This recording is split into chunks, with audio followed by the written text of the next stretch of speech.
This week on the Sports Initiative podcast, I sit down with assistant lead foundation phase coach at a Cat 1 academy, Oli Higginson. He discusses his reflections on study visits of clubs around Europe, how he engages players in their individual development plans, as well as his own personal development going into a new role. This podcast was also recorded over the internet, so may sound a little different to normal. I hope you enjoy.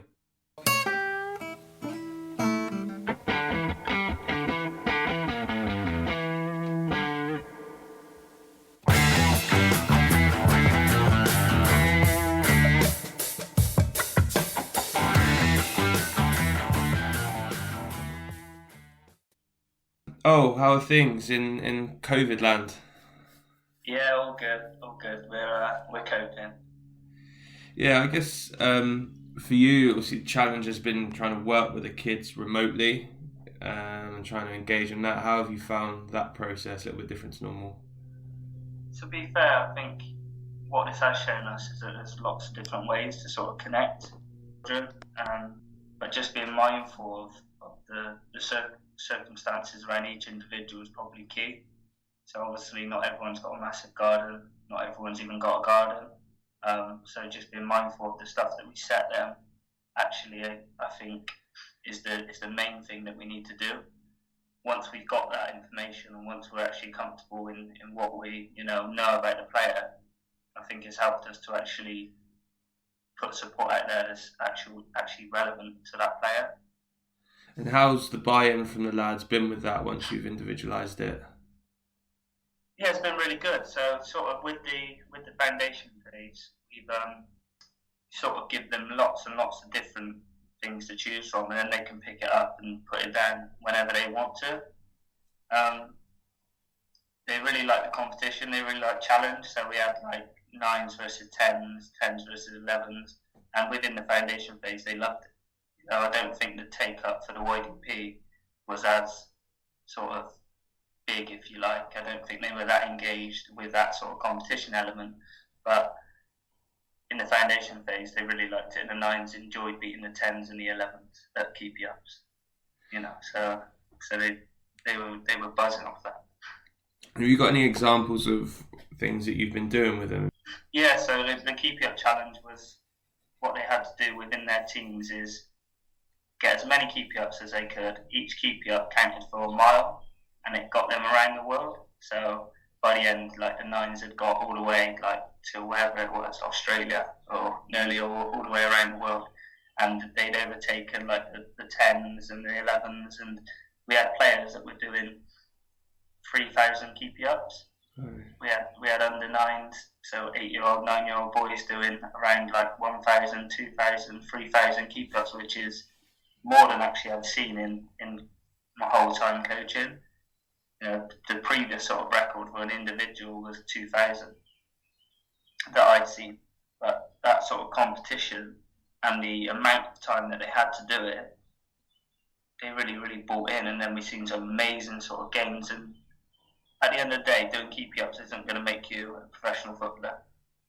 But what it is going to do is show us that you have that ability to sort of drive your own practice, and that sort of, if you like, that strong state of mind, or that grit and determination to actually push yourself in order to achieve something, even if it is quite minor, something like doing 1,000 keepy ups. In the grand scheme of things, that sort of comes into play in some different areas of their development as well. And then how have you found like challenging the lads? Because obviously normally when you're challenging them, you're able to give them a little bit of support, whereas now you're doing it and kind of getting them to be the driver behind it. How's that been for you? Well, as you know, like in terms of my sort of coaching style, I tend to be quite sort of, if you like, quite supportive but very challenging as well within my environment. So it's difficult to get that same level of challenge. The only way that we've sort of done it is that we just have regular check-ins and just check-ins with the parents. So sometimes not even going straight to the player, just dropping a text to the parent and saying, how is everything? Does this player need a little bit more support? If so, I'm willing to give it him. Can I speak to him on the phone or whatever? And then that then, so some parents will say, oh, we're completely fine, and they're getting on with their Hive page, and they're working on some different areas for development on there. But some parents are saying, actually, this player needs a little bit more support. So from that, we then get on the phone, get on a Skype call, Teams, whatever you want to do, and just have a conversation around, what they're doing. And normally it's just because they're playing Fortnite and they're enjoying just doing nothing, But all they need is a little prompting and a reminder sometimes that some of their teammates are maybe trying to kick on a little bit and maybe they're still at the same level. But it's about how you frame it. I think they should be scared from a conversation with you. They should be motivated. They should actually want to take that challenge on because they understand the importance of it. I guess now as well, as kind of as big a time as any, is you want to support them with their football stuff, but you also appreciate these are odd times and probably some stressing with family or parents or just with the situation in general. So it's balancing that time to allow them to play Fortnite, to then also, it's probably a good idea to get outside and be active. And if you're going to do that, football seems as good a choice as any. Definitely. The boys need to go and play on FIFA and Fortnite and switch off, or just go and mess about for a bit and put the ball down, put the ball away, if you like.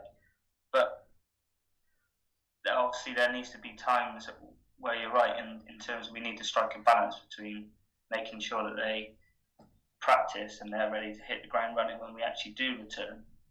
So it's just, I think as long as they're enjoying it, then you're probably at that balance.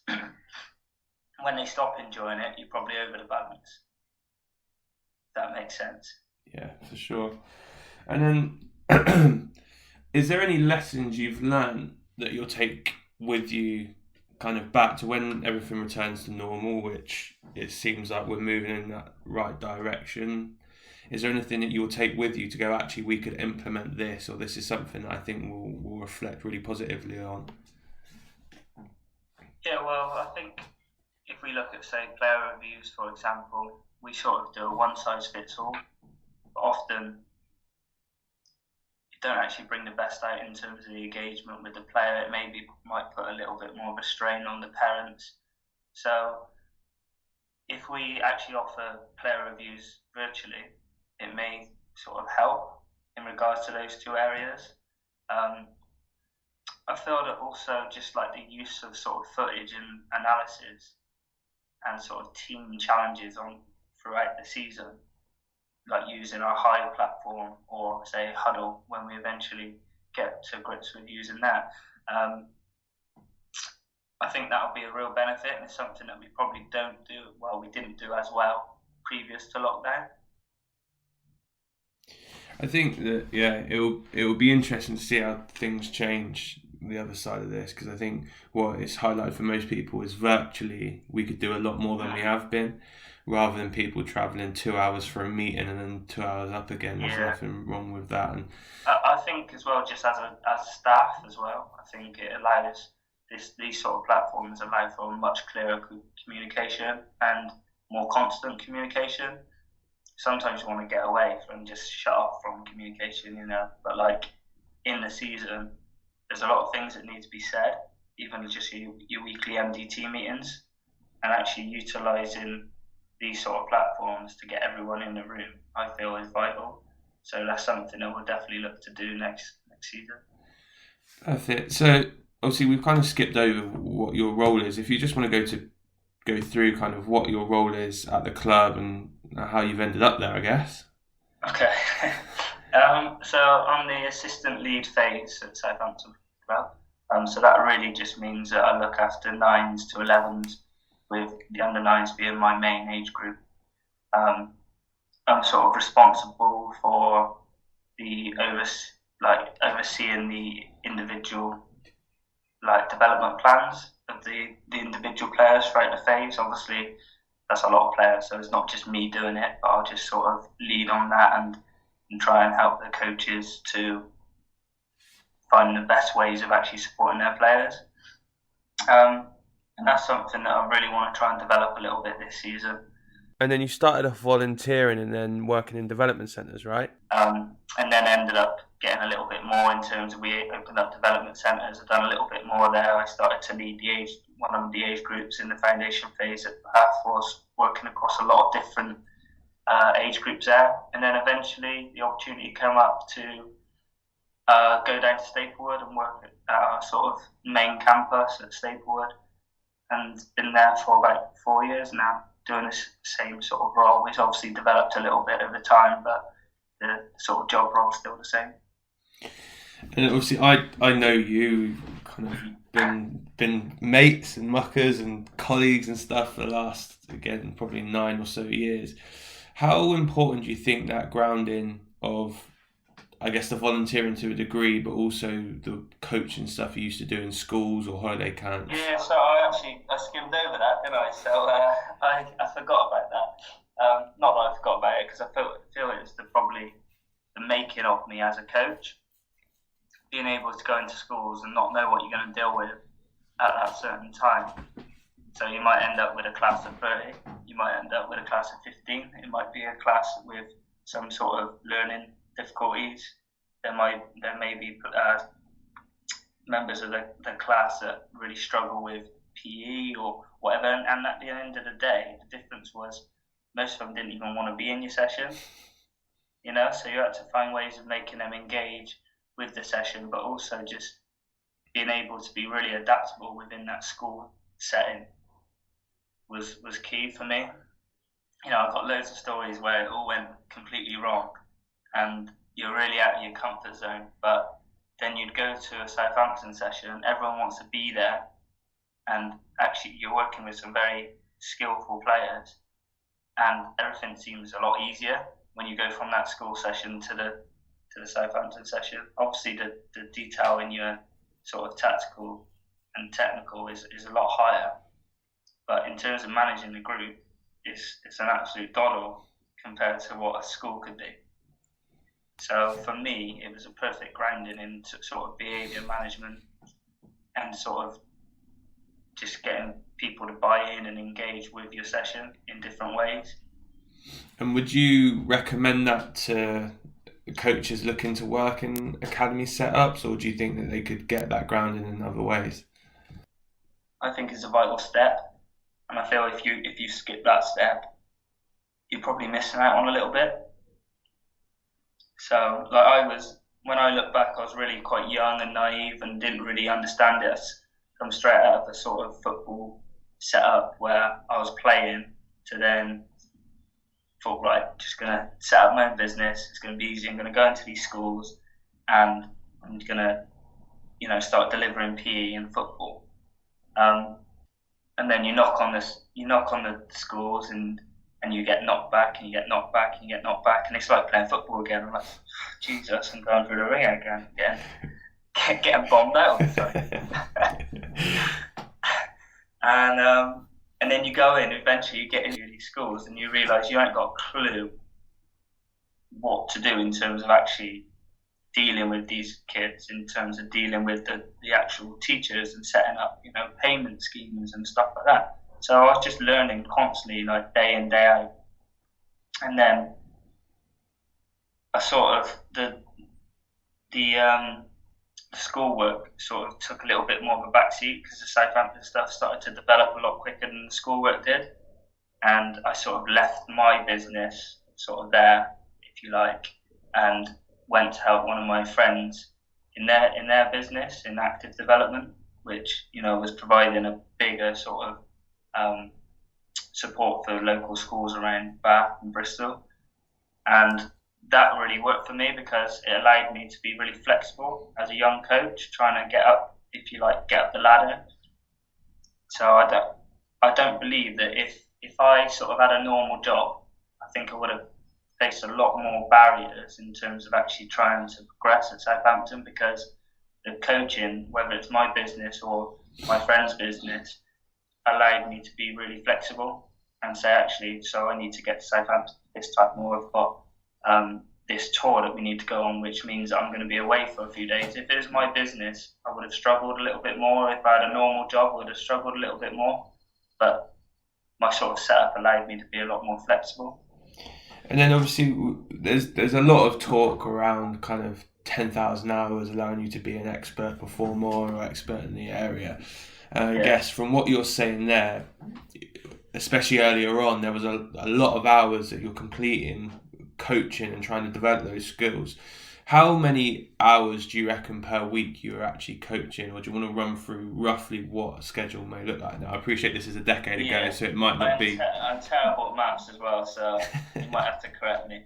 But I was coaching every night, so going into the second season, like halfway through the second season at Saints, I was coaching every night. So we had the development centres, and I'd work at Bristol DC. I'd work at the academy at Bath 3 times a week, Bristol DC and Western DC. So in five sort of weekdays, I'd be full in terms of the Southampton sessions, and then on a weekend, I'd be working a Saturday morning, doing our advanced group of 6s all the way up to the 6s to 8s now, but actually when we first started it was 8s to 11s, I think, or 8s to 10s.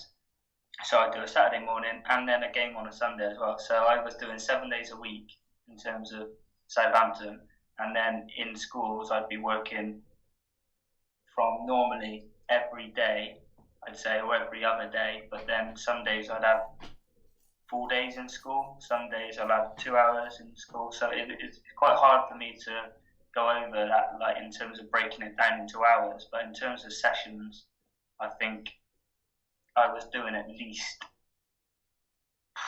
12 sessions a week, 13 sessions a week, maybe more, depending on what was going on in the schools. And do you feel like that accelerated your learning with all that group management stuff and planning and practice design and all that type of stuff?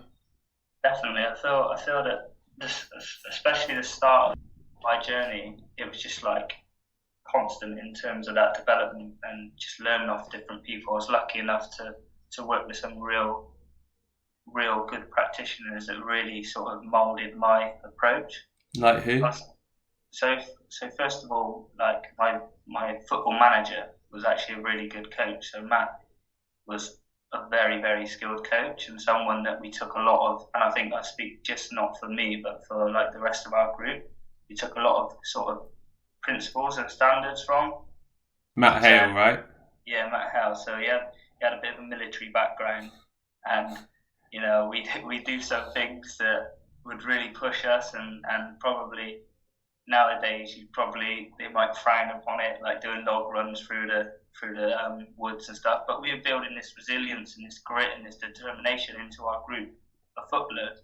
But Matt also took over at Southampton, so he took over at the Bath Academy, so he sort of stamped that same sort of standards and that determination to be the best within the coaching group. So another coach that I learned from and picked up a lot from, and I think if you would speak to him, he'd say he'd done a lot of things wrong with me. So it's sort of like School of Hard Knocks, and Brad Andrews sort of give me that. So I'll be doing a session, he'd just go, no, stop, and completely sort of like just batter me in terms of like my confidence. But then I feel now I'm able to take setbacks a lot better, and negative feedback, I actually prefer negative feedback than positive feedback. Makes you feel a bit uncomfortable when I'm getting some good feedback. And then just actually working like day in, day out in schools, I picked up loads from Nath Loader, who was really, I felt good with the actual delivery in schools and the behaviour management and getting on the kids' level, being able to engage with these kids that don't really want to be there. And then, we both sort of, because we worked at Western DC and we worked within the academy together, we both sort of just tried things, and it was a real safe environment to try things with Nath. So we go, actually, we'll think about doing this today. Some things would be an absolute car crash, and we'd be like, oh, Jesus, that didn't work, but other things would work really, really well. And we just bounce ideas off each other, and there's sessions that me and Nath sort of came up with just on the fly at times. We'd always have a plan, and I'd say that's a really, really important part of any coach in terms of their development, they must be willing to plan. That I was getting up in the morning and thinking about things, or getting up at night, and I'll be like, right, that session. Because at that point in time, what it was just coaching, and a lot less of the admin stuff that I do now. But yeah, so there's still sessions that like we'd think of and just make slight adaptations to that I use day in and day out now. And how important do you think it is for a coach to be able to be comfortable at a session maybe going wrong because you're trying something or you're trying it in a different way or it's new to you? Well, I would say if it's not gone wrong, then you probably aren't sort of exploring enough yourself. Because my sessions, I'll say to the boys regularly, I say, boys, that didn't work. That's my fault. Just like you've just tried your skill, beat the man move, and it's not worked, or you've just tried that pass, you've just tried switching across the pitch and someone's intercepted it. The intention's right, but maybe the delivery wasn't right, and that happens to us as coaches. So I think you have to try and experiment in your delivery. But I'm quite a big believer in trying to keep things realistic to the game. So I don't particularly like, for example, free balls being on the pitch because it's not the game. Whereas, other people will argue that it'll improve their awareness, it'll improve their sort of perception of space and stuff like that. However, I would say that for me personally, you've got to try and push yourself. You've got to try and be innovative with your session design. But when you find a good session, don't be scared to do it and do it again and do it again and actually nail that session. So if you like, it just becomes in your armory, and you can use that whenever you need to. Because the better you know a session, the less the players have to sort of adapt to know the session as well. And then once they've done it a few times or they've done it once, they don't have to think about actually how the session works. They actually think about, or they work on what's actually going on in the session. Does that make sense? Yeah. For me, I find that a little bit of a bugbear where, like, I'm watching a session maybe and I'm thinking the boys have just spent an hour or 40 minutes or 20 minutes just learning your session. Now you've moved on to another session, and they're thinking, well, hang on, what am I going to do here? I don't know what's going on. So for me, it's about trying to simplify those sessions so that the boys actually work on the outcomes of the session rather than learning the session. And I think what's interesting there is that you've mentioned the first couple of times you do it, it might not look right. It might not look how you've drawn. Well, for me, how you've drawn it, how I've drawn it out and go, oh, that will then lead to that. It doesn't generally look like that. However, when you're open enough and you can reflect to say it didn't work because of this, but actually if I adapt that, it might work, and you roll with it, you might end up with a really good session, but it will be 3 or 4 deliveries down the road. Yeah, it's just like an iPhone, isn't it? Like, it's always improving. Like, you look at the first iPhone, and if someone give you that today, you'd be like, Jesus Christ, I ain't using that, it's rubbish. And then you get the new one, and you're thinking, that works perfect. But it's only because it's taken, 10 or 11 evolutions to get there. So, yeah, if you can keep adapting and just tweaking that session. So, like, there's a 1v1 game that I use regularly, and I know Nath uses it, and you use it, and loads of other people use it, and I think it's even gone to China. And, like, this year, I just a real slight adaptation to it, just adding in a mannequin to work off some movement before they receive a pass to then break a gate and score a goal. Just adds another little element to it. And without thinking of it, you can just say, oh, that's okay, we'll leave it as that. But sometimes you might need to just freshen up a little bit. What if your group's got it and they just need that little bit more in terms of stimulus to really engage within that session? Been in the role for 4 years now, so you would have been relatively young when you moved into that. How was that for you, kind of going, obviously you've had your accelerated learning for 3 or 4 years, working every hour under the sun, to then be kind of full-time assistant lead, and then I guess managing people a little bit and dealing with different problems and different areas. How was that transition for you? I think that's a great question, and it's got so many different elements I could sort of talk through and touch on. I think firstly it was difficult, definitely difficult to come from being the self-employed coach that really I had complete control about what I do, and how much I'm coaching and what hours I'm in, to then having to take, if you like, I have to be at work for this time, and I had to do that anyway, but it wasn't as rigid. So for me, just personally, like taking commands off people was different to me. I'd done it in football, I'd done it in school, I'd done it when I was just like doing some part-time work, but never really liked it. I like being a bit of a free spirit. So that took a little bit of adaptation from me. So I had to adapt a little bit to that. In terms of the role, I think initially in the first year I found it quite difficult in terms of like the admin side of things, because I just wanted to be a coach, and then I started to just sit behind a desk and do all these different sort of schedules and planning and just bits of work that you don't even think about. And as you know, we actually spend most of our time now sat behind computers planning and doing all the rest of the admin stuff, contacting parents, than we do actually out on the pitch. And that was a real big sort of, if you like, tussle for me, where I was thinking, I just want to be a coach, I just want to get out and coach. But now I'm starting to realise that, your organisation, your sort of,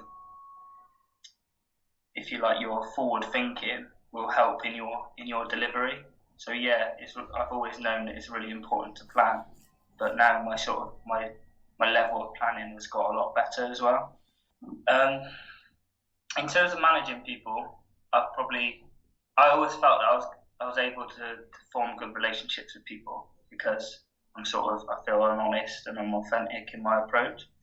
But what I am is quite emotional as well, very emotional, and I've figured that out as I've gone through, these last few years. And I sort of go up and down, up and down. So sometimes within a management role, I've had to try and level my emotions out a lot more and sort of give my sort of best self as much as I possibly could. Because at the end of the day, within a management role, I should be sort of setting examples. So in that element of it can at times be tiring, because a person like me that is quite emotional finds it quite difficult at times to regulate that, especially at the start. But I think now I'm a lot more sort of calm, I'm a lot more mature, and then maybe I've got a better idea of myself. Oh, got a bit of a high note there. Yeah, so and that's helped through like the PPA sort of profiles that we do, and they get you to understand your character a little bit more. And I've done another one called, I think it's TQI, and what they do is just raise your emotional intelligence. Really, you get to a point where you're looking at this feedback, you go, wow, how from answering these questions, how have you got that I'm stubborn, that I'm this, that I'm that? And you think, okay, so what am I going to do about that in terms of actually the actions to ensure that I'm still, very good at my role, but not actually change my personality. So how did you go about that? What type of things? Obviously, if you're saying there that you used to be quite emotional or still are, but you've learned how to manage that. What type of processes were put in place to help you with that? So first of all, it's just for me, it was just actually knowing. That was key. So actually having it on paper saying you're this, you're that, you're this, and some of it you'd go, that's me exactly, and some might go, am I really like that? But then you might delve into it, you might actually find out that yeah, I am like that. So actually knowing has definitely helped. I think I'd done another course called it was ILM, so it was leadership and management, and that actually helped me to. It's like an executive coaching course, so it helped me to engage with people on sort of different levels and offer sort of coaching rather than advice, or it's difficult to sort of put into words into how I use that. But what I would do is, within those sort of conversations, I would sort of, if you like, capture what is that I needed to be within that moment. So do I need to be sort of personal, and do I need to be like Oli, or do I need to be at this point a manager? So using the ILM, I've been able to actually sort of flip at times what sort of person you're going to see from me, if you like, or what sort of character you're going to see from me. That's a better under description of it, and that's just based around sort of being active in the conversation, sort of really listening to those conversations, being able to summarize, so showing a good understanding that you follow in those conversations, and then not offering advice. At times advice might be really key, so that's when I'm trying to be maybe a little bit more personal. But if you come to me with an issue, I'm more likely to take a bit more of a coaching sort of role towards that issue rather than a personal role. So I think separating the conversations into what I feel is probably going to get the most benefit out of it has helped. Does that make sense? I feel like I've rambled on a little. No, for sure. In terms of just trying to get almost be like a critical thinking partner, in terms of you're probing them with questions to then think out loud to deal with the issue or thoughts or things like that. I think what has been key as well throughout is having people that you could say, that you can go to and say, what do you think about this? And knowing that they're going to give you some actual things to take away from it, rather than, yeah, it was good. Because that don't help. So like I try and actually get people that will say, actually, oh, this needs to improve. This needs to improve this area, think about your delivery of this part. Because without that, it's just like you got the blinkers on and you can't really see outside of it. So luckily, like, there's people within the establishment, people that I trust. I think that's really important, that you have those people that you trust to get that feedback from as well.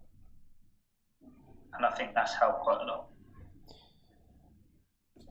So then, obviously carrying on what you were saying before, you've worked on the kind of management side and all that type of stuff. Is there anything else that you found different moving down into the role that you're in now?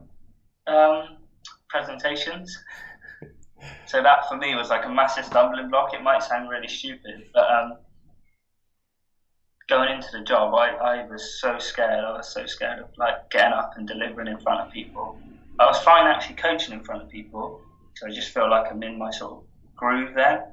But getting up in a classroom or in a auditorium and being able to present to people used to scare the life out of me, and it still does scare me a bit now. And I've just got better at doing it by just putting myself in those positions. I remember doing a CPD for the coaches around Southampton with like 40 to whatever it was, 50 people in the room, and I just completely forget my words, and I'd just be stood there, just not being able to say anything. And I'm thinking, these people must think I'm an idiot. But I just couldn't, at that stage, I just couldn't do it to the level that I wanted to do it at. But what I'd done was get it filmed, I'd reviewed it. So I reviewed my delivery. I got people to sit in and give me feedback around my delivery. Use some different techniques, so use pauses. Try not to move around the room too much. Like, just little bits of detail that they give me that I then take to further down the line, and then I feel my delivery and presentations are a lot better. Still not perfect, but it's a lot better. Sounds like a lot of what you've done is, a lot of self-reflection, a lot of feedback from other people to then be able to progress. It's similar to a coaching context. Kid or the player does something, you prompt them with an idea or a little bit of feedback, and then they try and go and do it again.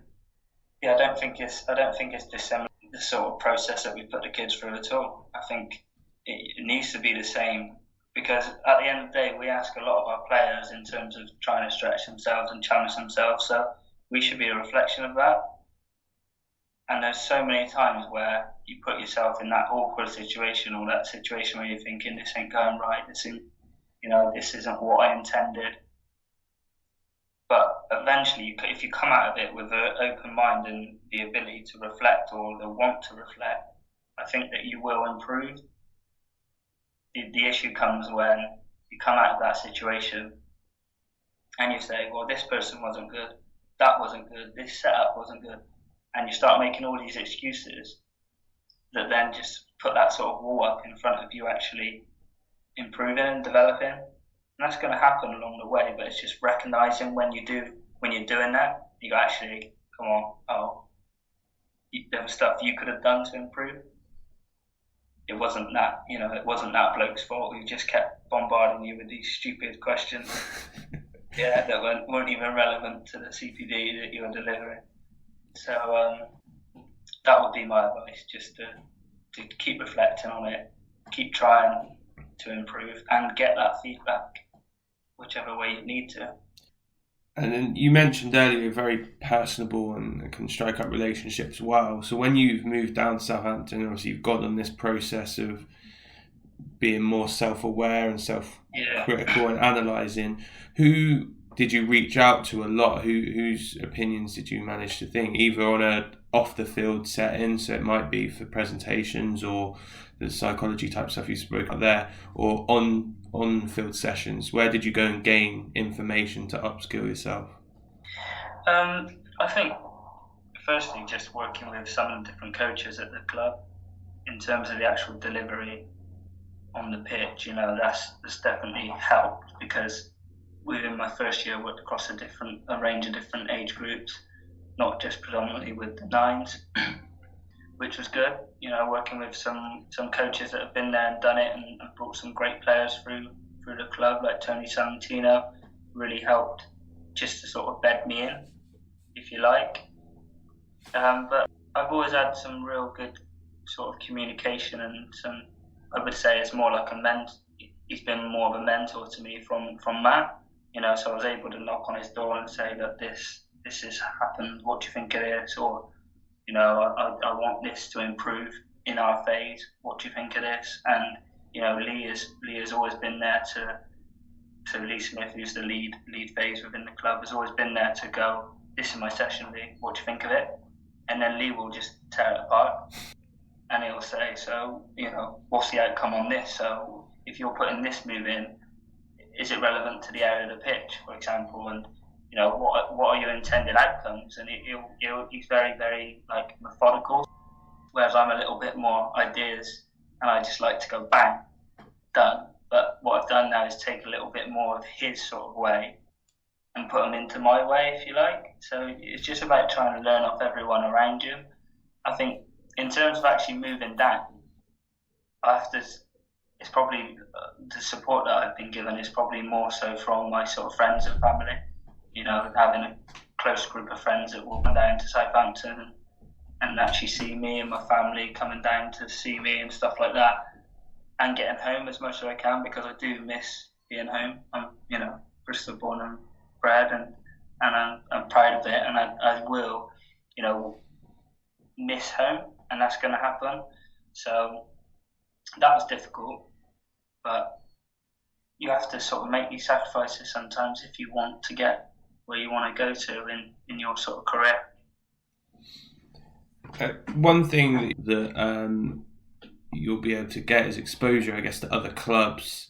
As part of the academy program, academy fixtures, and all that type of stuff. Are there any particular clubs you're particularly impressed with, kind of going there in terms of the things that they do, that maybe ideas you've been able to steal, or conversations you've had with people and gone, oh, actually that's a really good way of coaching that, I'm going to use that?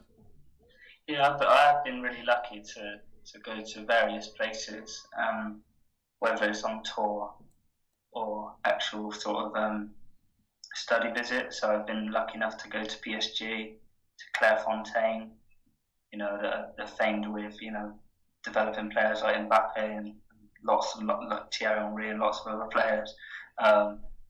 Feyenoord, and I had a study visit for nearly a whole week at Athletic Bilbao. So in terms of that, there's been a real sort of rich experiences for me, in terms of taking these different cultures and these different ways of coaching, if you like, or developing players. So if we talk through those, so if you look at someone like Clairefontaine or PSG, what particular takeaways did you have from those type of visits? First of all, I think if I just have all of it is just football. Yeah, no one's doing anything that mind blowing from what I've seen. Everyone has different tweaks and different ways of doing it, but no one's reinventing the wheel. I think that's really important to say.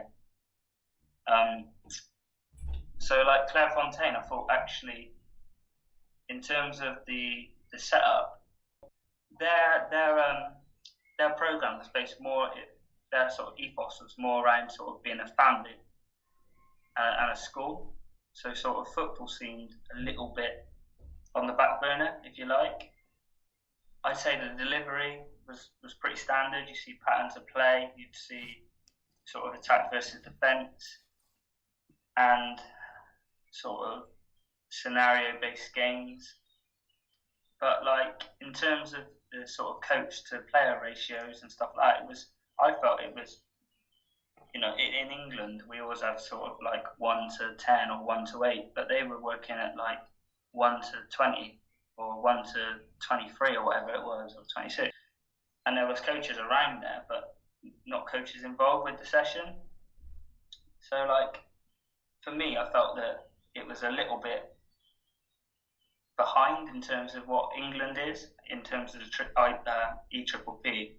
So I wouldn't necessarily say I've seen anything from Clairefontaine where I went, wow, other than the ability to get players from a very rich region of players within France. So I think it was something like 72% of professional footballers within France actually came from the Paris region, or something like very close to that, or 61 or something like that. So don't quote me on that. But a very high percentage of professional footballers came from Paris region in France. So they had the pick of the bunch every time. And going to Clairefontaine was seen for many years, and I think still is, was seen as like the creme de la creme. The best go there, and then PSG come and take your best players, or whoever comes and takes the best players from there. So, in terms of the delivery, I don't think I learned that much, but I did learn more about sort of the culture. So they put a bit bigger emphasis on family. So the boys didn't play on the weekend for Clairefontaine. They went home to be with their families on the weekend, and they'd even play in grassroots still. So they train at Clairefontaine and play at, say, FC Paris. Well, it's not FC Paris because they're professional, but someone like that. In terms of PSG, I was actually really surprised by the lack of intensity within their sessions. So they had a real issue. They were saying that they had a lot of players that were very demotivated, but they were giving players like 5-year contracts at like 14. So, or whatever it was something like 14, 15. And you're thinking, well, where is the motivation? Where is the sort of want to go and kick on and drive and try and reach your goals when you're already getting those sort of contracts or that safety net? And I don't know, like money-wise, what they were, but everyone knows if you being a footballer, if you get that big long contract, you're probably going to feel a little bit more comfortable in that environment. So we had a sit down with the coaches there, and they were saying there was a sort of lack of competitiveness from their players, a lack of sort of grit and determination from their players, and they were saying England has so many players like that. So what do you do? And for me, I just feel that probably maybe they weren't that comfortable in probably taking their players where they needed to go in terms of that competition. So like a simple thing like winner stays on, maybe it's lost in translation a bit, but we were like bouncing ideas around the table and just like winner stays on a little 4v4, and they were like, what do you mean? Wow, like that's like the sort of thing we'll be doing with our kids from like day dot. But that's what kids would do in the schoolyard as well. Wembley. Yeah. You score, you're through. if you're not, if you end up losing, you sit out, and that's a game that kids set up themselves. But like in terms of the technical ability of the players, they look good. They look similar to what we have over here. But I just say they were lacking a little bit of intensity. But I think with PSG, they're a new club, really, aren't they? Well, not a new club, but a club that's got a lot of power recently, and not a club that's probably famed for producing players. I think they had one first-team player that came through their academy. I think it was Adrian Rabiot, who'd been playing in their first team at the time. So in terms of actually getting boys into their first team, not actually that successful at it. They just buy a lot of their players in. So yeah, it's just really interesting to see how such a big club, or perceived big club, is probably quite far behind in terms of their youth development. And then what about Bilbao? You mentioned Bilbao. What was it like going out there? So yeah, Bilbao I felt it was really interesting in terms of their sort of culture. Again, one of their strengths is the amount of players that they're picking from. The pool of players is huge. They sort of pick from the whole Basque region. And obviously, only having Basque players in your first team probably does hinder them. But in terms of recruiting young players, it's a great tool. They have a lot of partner clubs as well. So the other clubs will sort of all feed into Bilbao because that's the main Basque club. And they only have to compete, I think, with teams like Alaves, I think it is. And who's the other? Can't remember the other. But a few others in the Basque region. So in terms of getting the best players, they haven't got that much competition. But in terms of the actual club, I think they have a real sort of clear culture that again is based around sort of being Basque and being in that family of being really proud to be from the Basque region, and that was a common theme throughout the club. And it was also quite interesting to say that they don't play like the rest of Spain. They were quite proud of it. They said we play like the English way.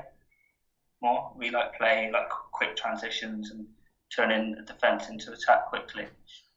And that was quite interesting to me because I thought they would still have more of a Spanish base, if you like. That slow build-up play and that real controlled possession. Whereas they liked it a little bit more, like Klopp said, around like rock and roll football, wasn't it? Or heavy metal, something like football, that. Something like that. So, and that's what they were sort of saying. In terms of their sort of individual player development, what I did like was that they had a number of coaches, I think one or two coaches it was slightly older, but they were just tasked with developing individuals. So you'd go and work with a striker coach. And a lot of these coaches were ex-players as well, so their sort of level of technical detail was really quite high, which I felt was really good and really beneficial for those players, probably trying to make those minor tweaks to their game, because these coaches have been there and done that. And I'm not saying coaches that have played are better than coaches that haven't, because I've not played at a high level and lots of great coaches haven't played at a high level. I think that expertise, to be around that as a young player, I think that will really benefit your game. And as a coach, if you can get around that as well and see that and pick up those little bits, then that's going to improve you loads as well. Yeah, I'm with you on that. I don't think all great players become great coaches. I think those that do make a real emphasis to go through that journey of learning how to coach. Yeah. I know someone that worked with a couple of times, but not a lot, but really stood out with that is Andy Tilson. Yeah. He's a former player, played however many odd league games, has great knowledge, but has also spent a period of time really developing and honing his coaching skills. So you now go and watch one of his sessions, unless someone told you, you wouldn't know that he hasn't been doing that for 30, 40 years in terms of his coaching, but he the level of detail and stuff he's able to go into is really key. Yeah, definitely. And and you can pick that up as a coach that hasn't played, just being around those people. But I think the key to that is understanding why. So don't just go, oh, right, in this situation you need to defend off your front foot. Ask Andy why. Ask Tilly why. ask Lou why. So asking these people and finding out the context behind that decision or why you should do that is probably just as important as picking up that bit of information. What's interesting as well, I've spoken to Lou a little bit about this, is sometimes not sometimes, it's fine to disagree as well. We've had situations where we're talking about blocking crosses and what foot you should go with if you're trying to block a cross. Yeah. And there's still debate at the moment. Some people say go with your inside leg so you can then change direction to go back the other way if they chop.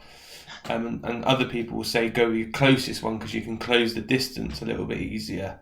And when you speak to Lou or whoever, top players and top coaches have different opinions on how they think it should be done. And I had a discussion with Lou and someone else, and I disagreed with one of them and said, and it was a real good discussion point going through the finer details of why we think each technique was better, and it just informed your understanding. And I think also on that, there's going to be players that do things slightly different anyway. So they might do something very, very, very different, but it actually works for them. Like I was talking about Wan-Bissaka's tackling, he's quite aggressive and dives in, and he has given the ball away a lot after actually regaining possession. But in terms of textbook, you probably wouldn't say that his defending is always that textbook, but it works for him, and he's one of the most successful tacklers in the Premier League. So sometimes you have to flex and adapt what you sort of perceive as best practice in order to get the best out of the player and his attributes.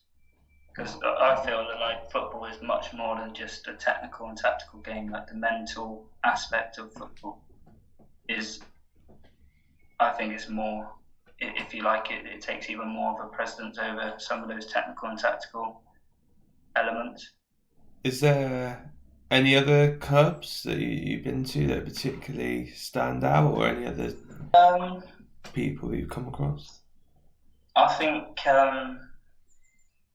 for me, and I've only seen them in tournaments. I've seen a little bit more of Feyenoord, but Ajax in tournaments are mind blowing. For me, they're the best. I don't see many teams that get near them, and I'm not saying they're always successful, but in terms of players' ability to do things on the ball and ability to find space and sort of understanding, I think is some of the best that I've seen within the foundation phase. I think going to a lot of the tournaments, you do see some great individual players, and a lot of those players are English. Really, I think everyone should be really proud of that, because we are producing some of the best players in the world at the minute, I think, from seeing what I've seen. And I've only seen a small little snippet, so might be completely wrong, but that's my opinion. But the Dutch clubs do like the way that a lot of the top Dutch clubs tend to play and try and develop their players. I think Feyenoord are really good at developing their players and also not sort of pigeonholing them too early into positions. They play a number of positions and don't really even, I'm not sure if it's developed now, but a few years back, they weren't really even playing in positions. They sort of just go out on the pitch and they'd find space. And that doesn't necessarily get them results, but what it does do, I think, is develop that player's understanding a lot better as they get older. And I'm not saying don't pigeonhole your player. If there is a player that is fantastic at goal scoring, he still needs exposure to that. But he may need to experience different positions as well. To try and develop different skills. Yeah, that's what I think. Previously, you'd mentioned that kind of one of your roles is to look at the IDPs with players and trying to develop those type of areas for them. What type of things do you put in place to aid and, I guess, motivate them to go and work on those areas to become either super strengths or to develop areas maybe they're struggling in slightly? Well, I think, firstly, this year, I'm going to try and develop this a lot more. I don't think last year I developed it as much as I could have. But in terms of what we already do, we have player reviews. So 4 times a year within the foundation phase, I'll have a player review. From that, they'll get a set different targets, well, one target, and then we'll break that down. But going alongside that target, they also have a plan of what they're working on. So, you know, in regards to a target, can they work on it within training? Can they work on it within games? So for me, what we've tried to do, especially with the nines, is give them something that's measurable within games. So, for example, if you're working on your passing range, righty, it might be today, righty, think about a challenge within this game that's going to allow you to work on your passing range. So you might go, right, I'm going to try and switch play 5 times today. And then you come off the pitch and you go, I've only switched it once. Well, I tried it 5, and actually I was 5 out of 5. So if you're 1, maybe if you're 1 out of 5, maybe you need a little bit more work on it. Or maybe if you're 5 out of 5, we need to look at probably setting you a new target. You know, but if you can do that consistently, but I think that's key, firstly, to have measurable sort of challenges and targets. What we've also done is we've used the Hive platform. So it's like if you like, it's like a little video sharing and a comment. It's like a mini Facebook for the boys, really. And within that, they have an individual player development page and they have a team page as well. So within their individual pages, they're able to upload and evidence stuff that they've been working on. Also use clips to show sort of how they've improved. Do interviews to say this is what I'm working on and this is how I'm going to get there. And we've also put individual sessions on that they could go and work on away from the club. So that's sort of what it looks like at the minute. But next year, probably going to try and develop that even more. And in terms of their ownership for those types of targets, how much of a say do they get in what the targets look like?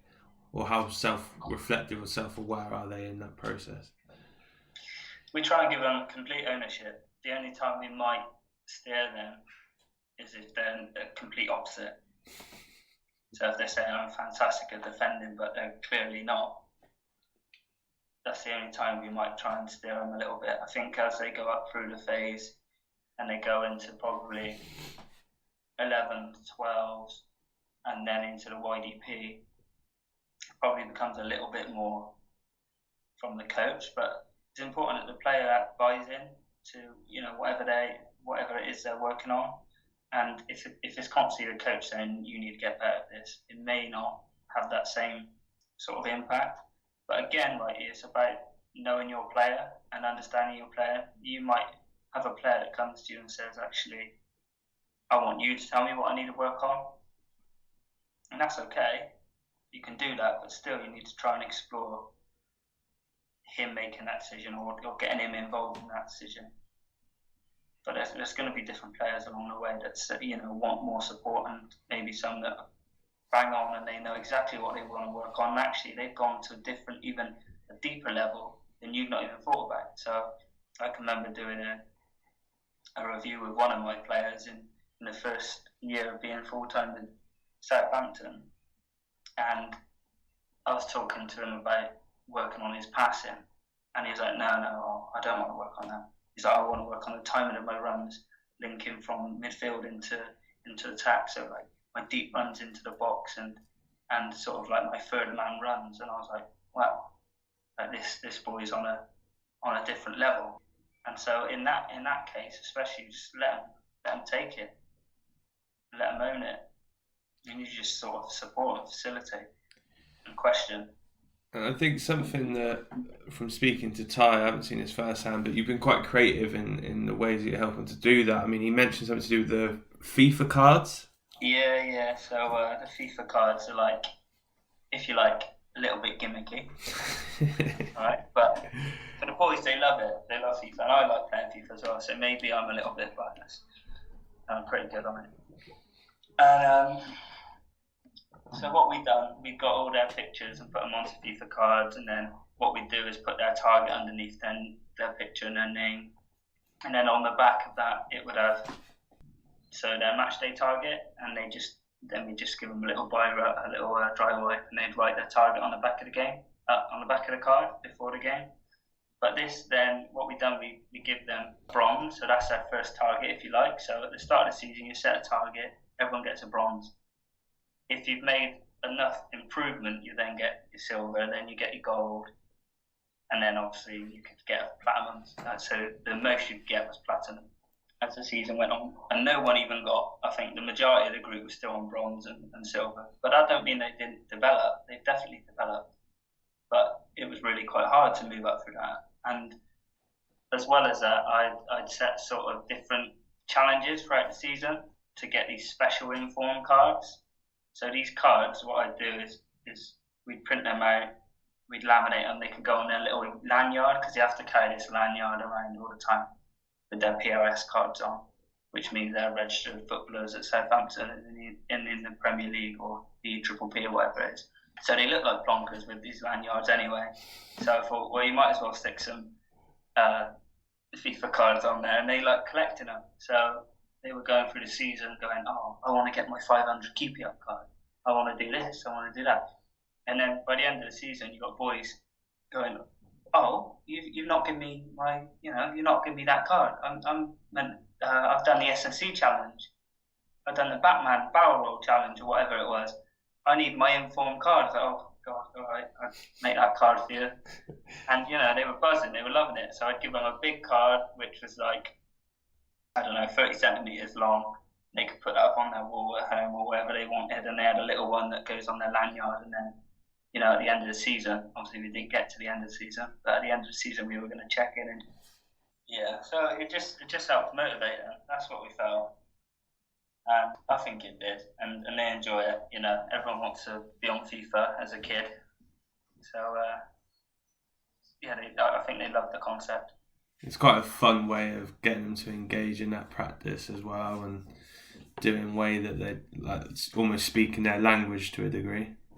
Yeah, definitely. And if you can get on their level and engage with them on something that they do and they want to be involved in, then you're probably going to get some better outcomes from it. And you mentioned briefly there about kind of strength and conditioning, or trying to incorporate that. I guess moving through the pathway, how much emphasis is being placed on strength conditioning and the opportunity to play different sports and develop that? Because obviously we know at the top level, although the same amount of distances are being covered as like 20 years ago, it's the intensity which is changing, the ability to do it quick and recover. I think there's a massive amount of emphasis being placed on it. Our boys will do an hour and a half of multi-sport every week. So an hour block and a 30-minute block, and we do try and encourage them to do lots and lots out of Southampton. So if they have a school rugby match, then that does take precedence over them training. If they have a school athletics, it does. We try and cater for that player to make sure that they're getting that experience as well.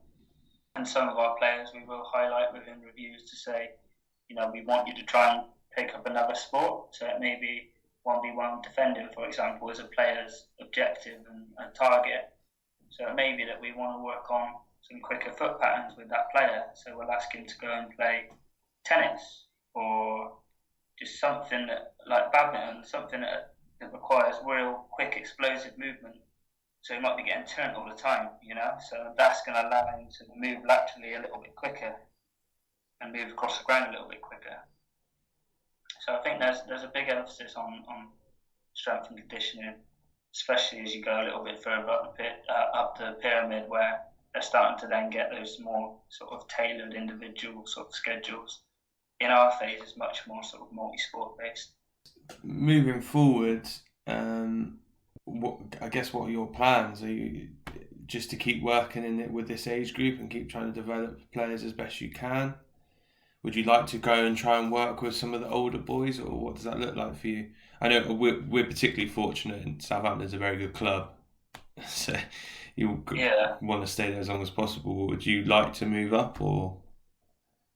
I think within my role, I do get exposure to working with older boys. So, for example, last season, I was just part of like the 23 session, and it happened to be like a session with some of the first team that got banished from the first team setup.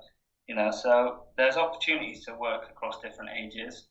It's just taking those opportunities. I took the 16s to United last season, overnight stay, and played up there at Carrington. And I do enjoy it, and it's probably something that further down the line I'm probably going to look to try and explore a little bit more. But I'm really just keen on developing players, whichever age, and that's really the main thing for me. I think with under-9s you see the development and you see it really quickly. Probably the older you go, the probably less so in terms of that development that you see. So it's really rewarding coaching under-9s. It can be really difficult and a bit of a headache, because they don't really look after themselves yet. They don't really manage themselves. But that's all part of the process, because by the end of the season, the groups normally can manage themselves a lot better. They normally can warm themselves up or meet me on the pitch or actually take some responsibility. But at the start, it's absolute chaos. And I guess last question is something I ask everyone. And you can go for both of this. Who's the best player you've played with or against? And then who's the best coach that you've worked with or against? And I guess the important part to that is why? Why are they the top one? It's difficult. Player-wise, I wouldn't say I've played with many great players. If you exclude charity games and stuff like that. Charity games have probably played with some better players. Well, I definitely have. I played one of my youth teams. I was with Bristol Rovers for a little bit when I was younger. And Oli Clark was our captain. He's playing in the first team now. He's Bristol Rovers captain now. He's probably one of the more complete players. When I was trialling at Bristol City, there were a number of good players there, but I wouldn't say that none really had the career that you'd expect, given their talent. But Bobby Reid was pretty good. But my dealings with him was like over a few sessions, and he would play up an age or across a few ages, so I'd only sort of see him like from across the pitch. Ships in the night. I can't even claim to train with him really, actually. So I just probably stick with Oli Clark. And then what about coaching? It's difficult because in terms of coaching, I think I was lucky enough to be coached by a man called Dave Burnside, who was like a former England under-17s coach. Very, very experienced, former academy manager at Bristol City. So he'd done a little bit of coaching with us, but it wasn't that long. But you could tell that he had a lot of experience, and he was quite outspoken. A man that I think everyone really quite respected. I think in terms of me being coached, I'd say Matt Hell was probably my best coach. Well, he definitely was my best coach. In terms of coaching alongside, there's a number of people that have really sort of shaped and helped me develop. I think Brad Andrews is one of the best that I've worked alongside in terms of his care and his real dedication to improving players. I think in terms of detail and understanding, I think Lou Carey and his care for the players again is like second to none. I think Lou could really do whatever he wants to do in coaching. So obviously he's a great player and also one of my favourite players. Yeah, I'm a City fan, but a great coach and a great person. But I think we're surrounded by great people, and I think I could easily name lots of other people that we work with at Southampton that I consider very good coaches and very good practitioners. Perfect. Well, listen, I appreciate giving a bit of time up on your Friday morning, and fingers crossed we'll be able to get out of this and get on the grass soon, and I'll catch you there. Yeah, hopefully, mate. We'll get through it soon, won't we? We'll be back to normal. Hopefully, we'll be back on the pitch soon. Shouldn't be too long, but take care, and I hope you keep safe. Yeah, and you, mate. I'll speak to you soon. Cheers, mate.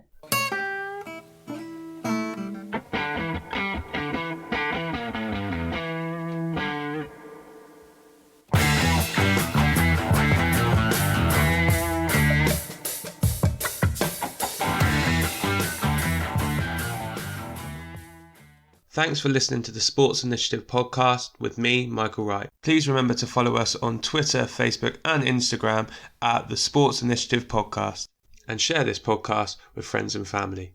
I'll see you next week.